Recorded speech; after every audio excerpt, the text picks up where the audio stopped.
recorded. You don't need no nobody. And so now it is. So this is live. Shift Sundays. And like, this is like, right? Like getting like used to. And so welcome for those who have joined us later, who are going to join us now. I am Lena Queen, clinical sexologist and embodied wellness coach, and I am joined today by my bestest friend, sister. She's my sister, right? Chosen family of 35, 40 years at this point, like a long ass time. A long ass time. And so Shift Sundays is about getting us to reground ourselves, establishing safety from within and self-trust by understanding the intuitive relationship between our mind, body, and energy, or mind, body, and spirit, which is a conscious awareness of our energy. So it is mind, body, and energy. And so that way we can have better loverships, right? Better loverships. So we recognize with ourselves. Right, with ourselves and with others. And so loverships is not, and that's a good point, right? We have always been focused, socialized to be focused on other people and not ourselves. And so shift is literally about returning to self as source and being able to stay connected or reconnect to that power, and that our self-worth isn't defined by our relationship to other people, while those relationships are important, like, but not defining ourselves. Right. And so, yes, when I say lovership, it is about the relationship between self and others, by prioritizing self. And that's what I do in my work, right? I think a lot of times people are coming in. I deal with a lot of post breakups, and so a lot of people have lost themselves in relationships, or have lost themselves romantic relationships particularly, or have lost themselves in familial relationships. I ask this question. So I'm gonna ask y'all this question. And so one of the questions I ask is, who are you? And to be able to answer that question without centering your relationships to others, right? So people answer that question. Because again, people want to be lovership. And so we think about relationship to others. We don't think about our relationship to ourselves. And so we have this tendency to fall out of love with ourselves, and it's not really intentionally. And so I ask my clients, and so like that's what we do our work on, is answering that question, right? Of who am I, both sexually and non-sexually. And so that's what, and that question can feel unsafe. And so the other thing I recognize in doing this work is, like, you can't do this work and not create safe, not be safe. It's about embodying safety and self-trust, because what comes up is like doubt, right? You no longer know who you are. So we're going to talk about that for the next 30 minutes, because I'm going to do Shift Sundays at 2:00. I know I'm running late today, but I'm going to do that around this time for 30 minutes, and we're going to talk about that, because that's what I use to recalibrate, to get people like recentered on themselves. Right. And I also, as someone who uses the self as a therapeutic tool, so people who know me know that we don't do this work in silo, right? We do this work in relationship with others. And so our stories matter, including if we are the ones who are facilitating the healing process for other people and we're holding space for them. It does us a disservice if we are not holding ourselves in the room, in the space, because you can deal with clients that can be activating. You can deal with folks who can be unsafe for you, and so we're not going to do that self-sacrificing thing, right? Even if we're professionals holding space, because that doesn't serve the greater good, right? Which is like to be able to be in a space, and to also feel safe as a provider.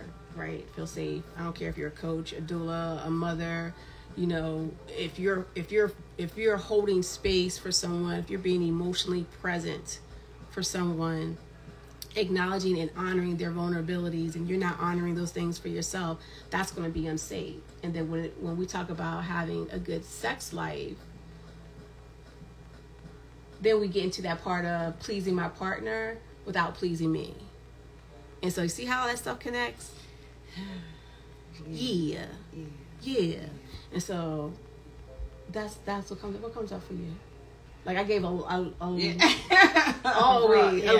Like what comes up for you when I do that? Anything? When you think about your lovership and like that who am I question, you said it was hard. It's hard. That's going to be my homework. Yeah. That's going to be my homework. That's something that I never took in consideration. I never thought about it. So I think that's something that I will take home today and work on. Yeah. Because I never really considered who are you to you? To me, yeah. And that's important. That's interesting. It is. And so I remember in my 20s, like I remember growing up, right? And we all have these expectations of like, here's what we're supposed to be doing, right? And so we're trying to all hit these marks. And so I spent a lot of my 20s and late teens trying to hit marks that really wasn't even for me anyway, right? Yeah. So I'm thinking like my daughter, right? And like trying to find a father and like, but she has a father. You know what I mean? Right. But it was really about my relationship status, and growing up in a rural area, our self-worth was contingent a lot on our relationship status, particularly being married. And how many of our people we know that were married before 24 even? I knew a lot of people who were married before 24. Wait, how old was I when I got married? Was I around age? I wanted. It was under 27. Yeah. And so our relationships, it was about, if you're getting into relationships, the ultimate thing was to get married. And I have a lot of clients who are just like, well, I'm dating to marry. And I'm like, that's great. That's not necessarily a bad thing, but you lose why you want to get married, if that's something that you actually want to do, right? And then to come to find out that I really didn't want that. I did that because other people wanted that for me. So my identity was based on other people's perceptions. Because when I started to get to know myself, I'm like, oh, well, shit, I'm queer. First of all, I'm not even just attracted just to men. Right? Then I realized I was polyamorous. So I was an unethical hoe who became an ethical hoe.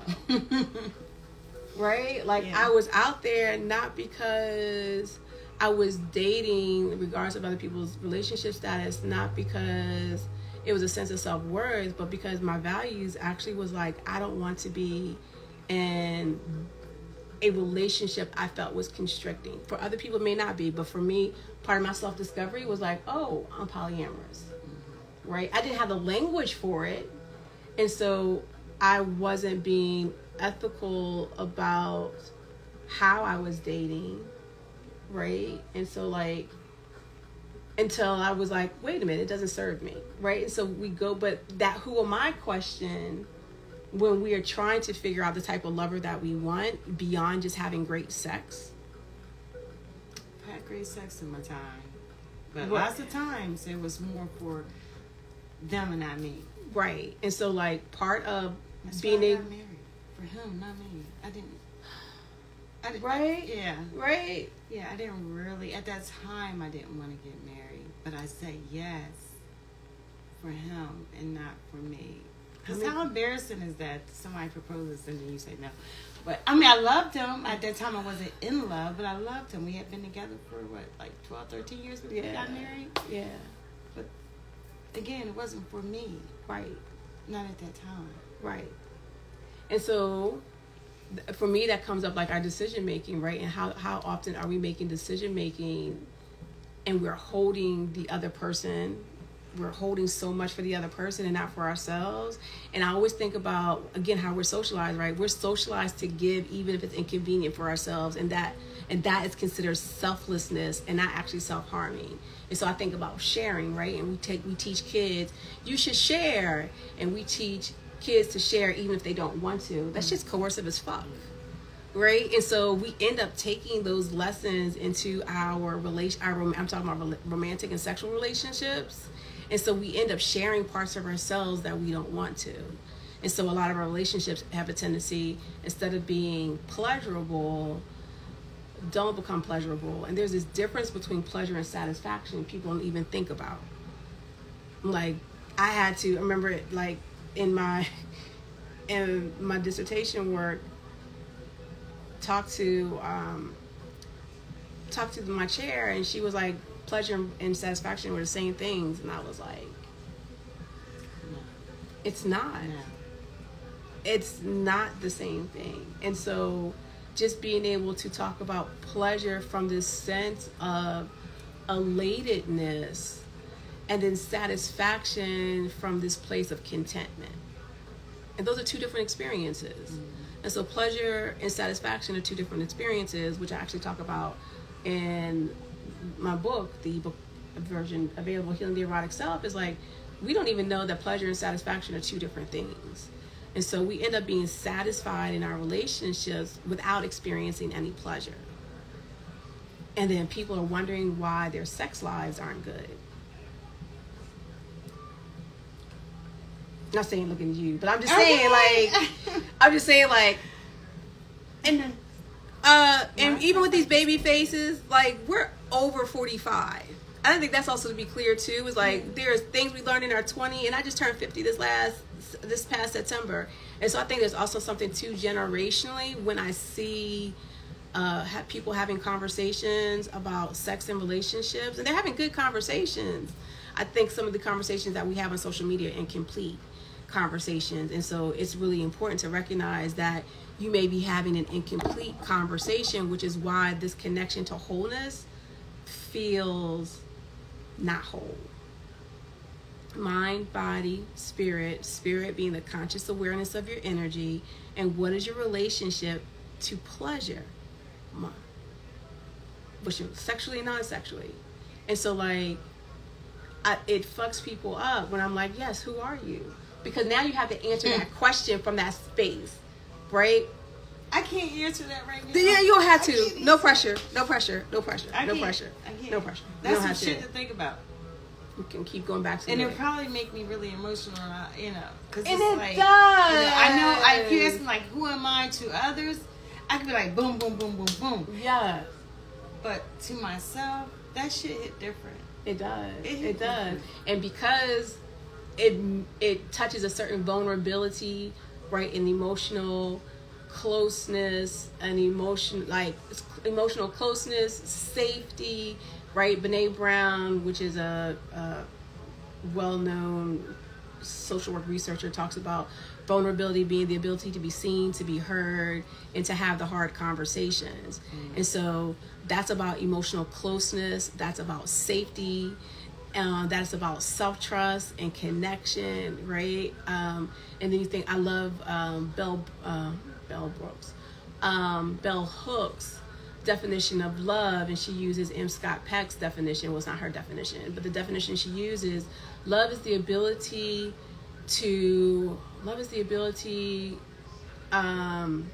oh shit, I forgot real quick. But it's like to enhance like one's spiritual growth or one's own spiritual growth. And I'm you know, summarizing. But the extension of one's own spiritual growth and connection. And so love is this self-preserving act. It's a self-preserving act. It's not a self-sacrificing act. And so when I think about lovership, I think about care and connection from a very self-preserving place that allows us to say, I'm going to hurt your feelings, but I'm going to say no because it doesn't serve me. But we're not social, especially those of us with femme folks, like we're not socialized to say no to people. We're socialized to share, and we're socialized to share outside of our comfort. And so when you're trying to have a lovership that is sexy and sensual and fun, it has to feel safe, right? Which means honoring your nose has to feel safe to you. And so that's where I start with folks, right? Is let's honor what safety feels like. and safety is about navigating, right, the anxiety, navigating like the uncomfortability. What Dr. Shamika Thorpe talks about sexual distress. So any negative emotions that's in reference to your ability to sexually function. And so I support folks who are triggered by the sex they're having in the relationships that they want, because their nodes aren't safe, don't feel safe. Even though they may be with a partner who's like, what do you mean? Right? Like, of course you can say no. Or of course you can share something that you like that I may not like. Or just share your like, regardless of whether someone likes or not likes. That's like, recently someone said to me something about making uncomfortable conversations comfortable. So that kind of like go hand in hand with It does. It does. And so to make uncomfortable conversations comfortable, that's about, again, I think, realizing like, well, what's comfort? What does comfort feel like from a embodiment perspective? That it feels good in your head, it feels good in your heart, it feels good in your gut. Feel good in your gut instead of all up in your guts. What feels good? What feels good? Hey, Reds. Love you, sis. And so I think there's a certain point where people need to check in about how they're establishing safety and self-trust. And self-trust is about your relationship to your intuition. So people are like, Queen, how? What's your relationship to your intuition? So that's the next question I ask. Who are you? What's your relationship to your intuition? They be like, bitch, what are you talking about? I'm not there for that. Because that who are you, right? Like you said, it's a loaded question. Your relationship to self, that again, like, have you been repressing things about yourself that you're ashamed of? I think also unlearning a lot of things that we've been taught that may not actually be factual or in your best interest, or especially for my folks who are pansexual and bisexual, like there's so much unlearning we have to do about sexuality outside of heteronormativity. And the fact that, one, I think a lot of people get surprised about my work, because when I was doing really heterosexual, cisgender-based work, I got all the love in the world. And then when I came out as queer and I started to include my experience as a queer woman, I remember I shared, with someone when I had my first woman-to-woman experience. They were like, that doesn't make you bisexual. And I was like, first of all, just because behavior and identity are two different things, but I have always identified. Just because I'm now telling you, and I'm also sharing with that person on what I thought was, a close person, like a liberating experience. But it was an experience. And for me, it cemented my knowing of self. That not only was I attracted to women, I was sexually attracted, romantically attracted, and aroused, desired, and like that was good for me. So that was excellent for me. I have a question. It's a personal question for you, but maybe I should ask. But throughout the years of our friendship, did you feel as though, because before I didn't know for a very long time, so was you like keeping it on the low because of, I know you didn't think I would accept it, no, actually, it wasn't about hiding it from you. That's a good question. But you hid it well. Yes. That's what I'm saying. You hit it very well. So I'm like, when it came about, that's a good question. Like, that's a damn good question. How did I not know? Like, she did not come to me with this. But I think I wasn't in any conflict about it because we grew up where we grew up. There wasn't any opportunity to, right? Okay. Like a lot of our friends are cisgender, heterosexual. And so there was never, I felt, to me, a time when I was like, this is not even what I wanted to share, but again, I was socialized like that, right? And so it wasn't that you was uncomfortable with coming to you, to me. Particularly to you. I was never uncomfortable coming to you. Okay, but maybe others around it. And so, yes. And so I think, and there were some places where I was like, I never wanted to put you in a situation where, knowing that you were cisgender or heterosexual, never wanting to put you in a situation where people would think because we are best friends that we're also lovers. Because I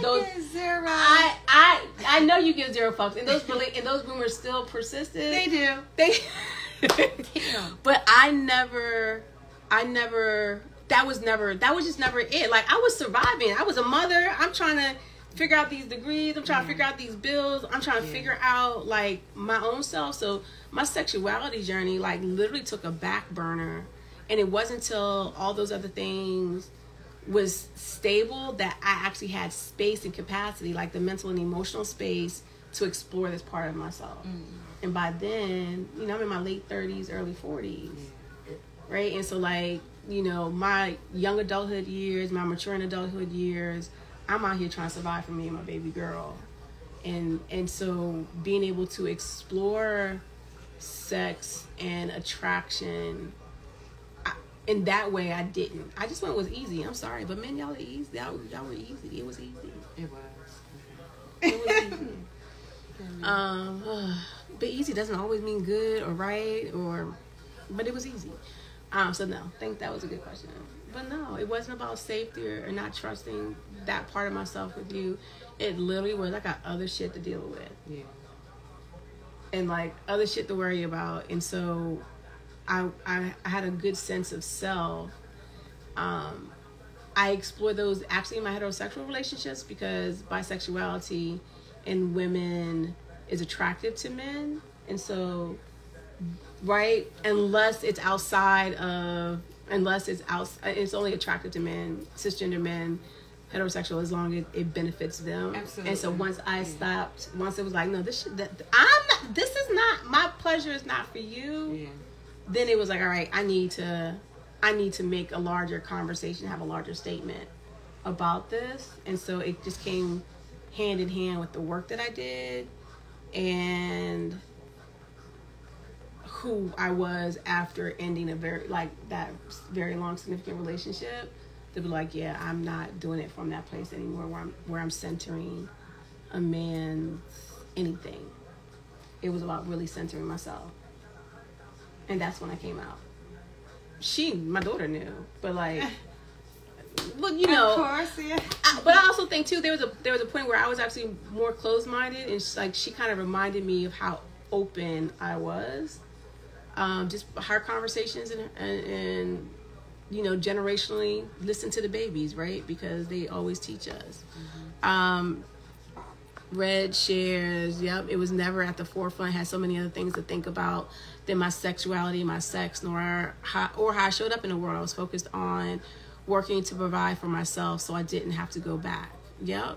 Yeah, absolutely. Okay.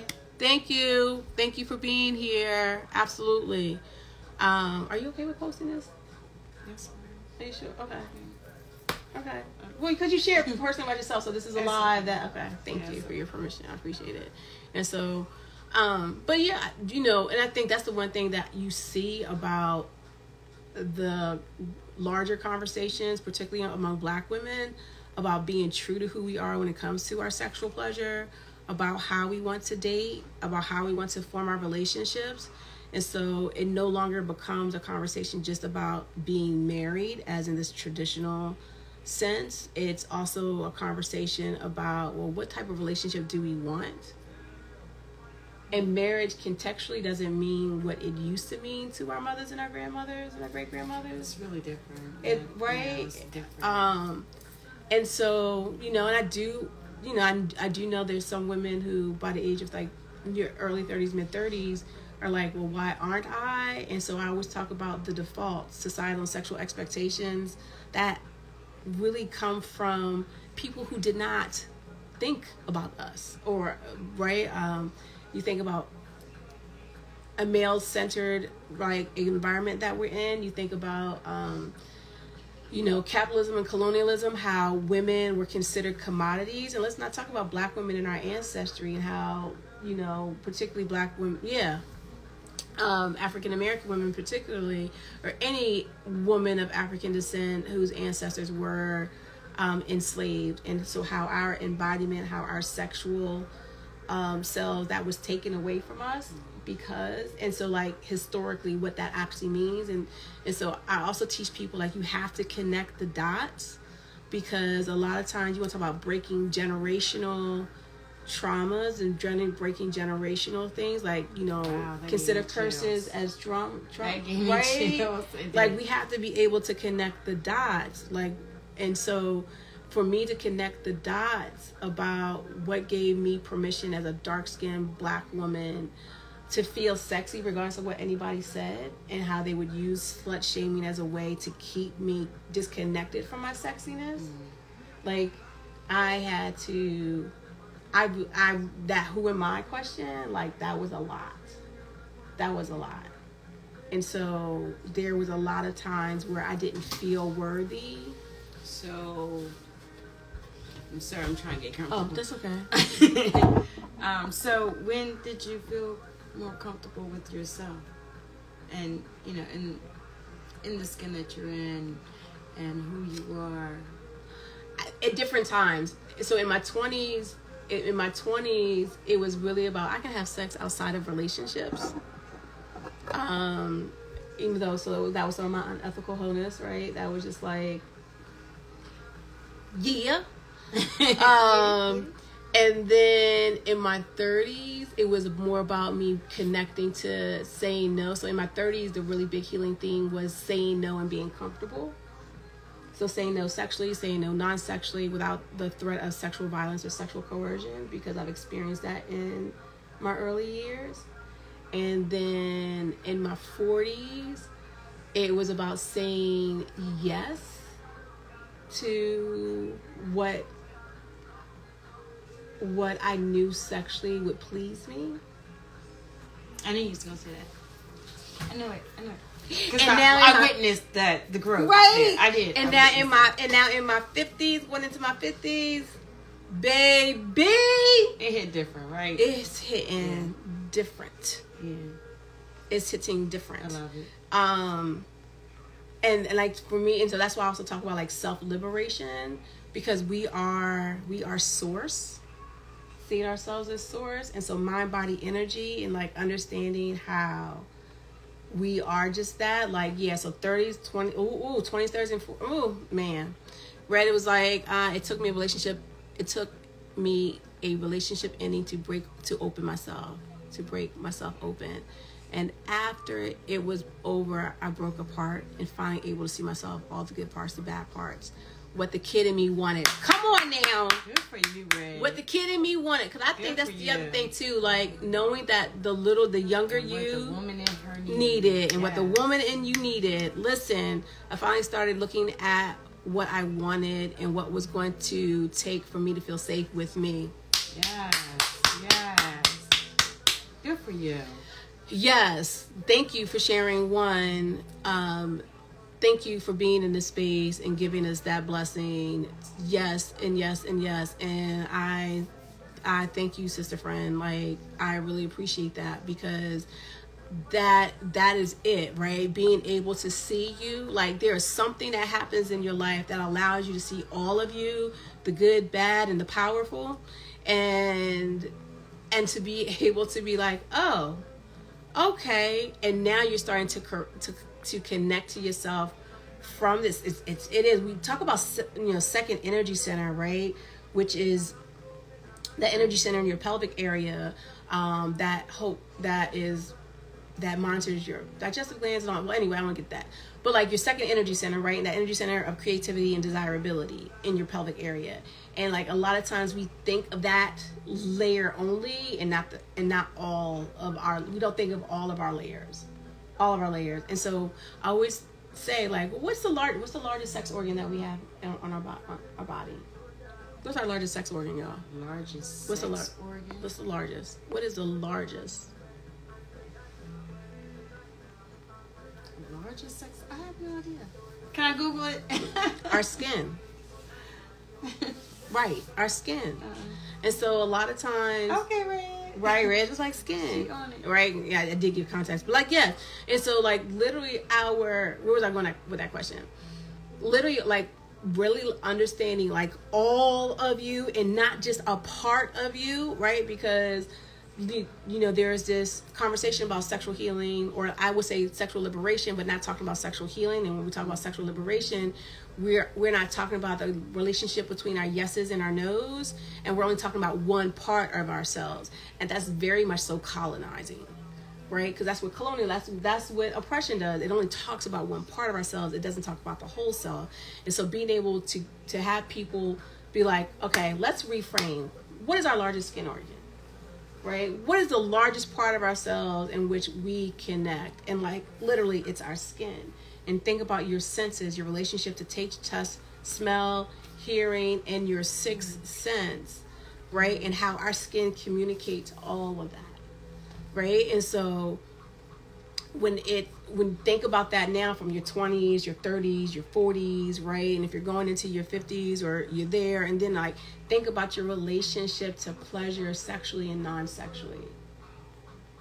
And that good or bad, that healthy, unhealthy shows in your skin. It shows. It shows in our skin, because our skin is also going to give us our decision making, right? How we're taking care of ourselves, how we're not taking care of ourselves, right? And like so shift is about being able to see all of who you are, right? And how to establish safety and self-trust by having an intuitive relationship to yourself, mind, body, and energy, the conscious awareness. Mind, body, spirit, the conscious awareness of your energy. And so I'm very, very clear when I became a sex therapist, it was not just about having good sex. Thank you. Please clear that up, because when I mention you and I said she's a clinical therapist, she's a sexologist, they're like, she's a sex therapist, and then they go straight left. They go straight left. All the way left. All I'm the like, way. It's not about that. It's not all about that. You know, it's more to it. So I'm glad that you cleared that up a little bit. Yeah, I'm not. And I think that's also, too, what makes it hard to translate for me on social media, is because a lot of my colleagues are doing an amazing work to get out comprehensive sex education.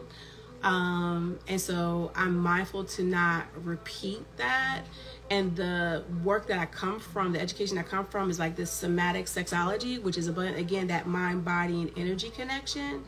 And that's what I have to get to before I talk about pleasurable sex.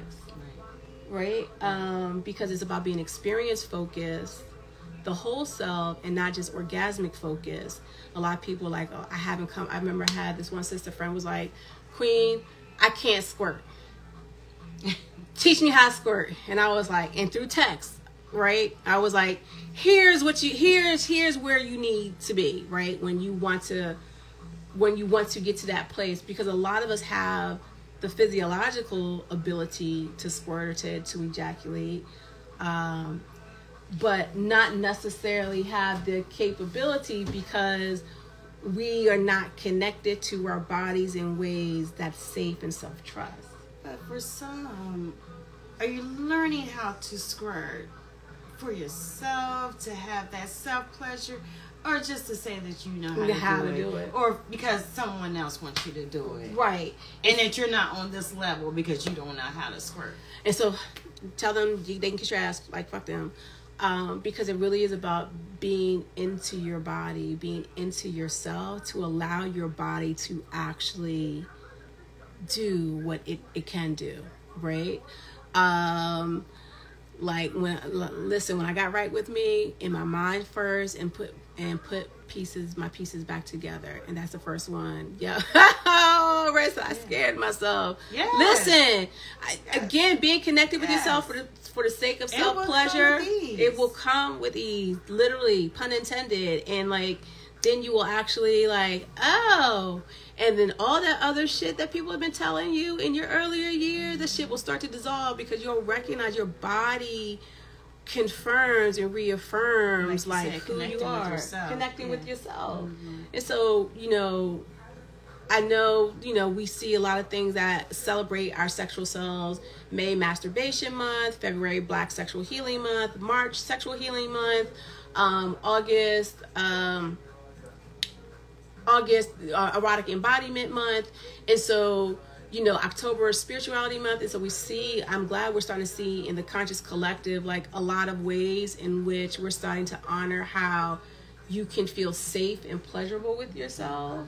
And then again, not looking at our body to just perform sexual acts as a way of saying my ability to perform sexual acts is pleasurable, but focusing on the pleasure first. And because I experience pleasure, I can do these things, right? And so like a lot of times people want to, again, like operate like they're a machine.